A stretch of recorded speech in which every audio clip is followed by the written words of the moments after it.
Hi, my name is Sydney Jones, and today I'll be going over DNA fingerprint analysis using my favorite show, Game of Thrones. All of our characters here have traveled to Westeros because the Queen, Daenerys, has called a meeting. Daenerys is also known as the Queen of Dragons, and she is very well known and respected among the people. The night before the meeting, someone ambushed her and killed her with a sword. Jorah, her loyal servant, was found at the crime scene. Although he says he didn't do it, no one knows for sure. The killer's sword was left there, and it was taken to have the DNA on it amplified into 2 VNTR tests. Using these 2 tests, we're going to see who the killer is. This is very important because the killer is probably trying to take over the throne.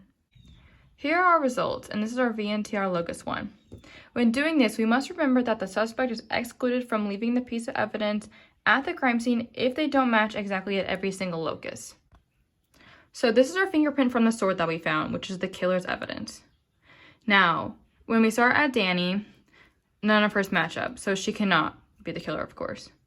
But when we look at Ned, both match up, so he could be the killer. Sansa only matches 1, but she needs both, so she is not the killer. Jorah also does not match at both, so he is not the killer either.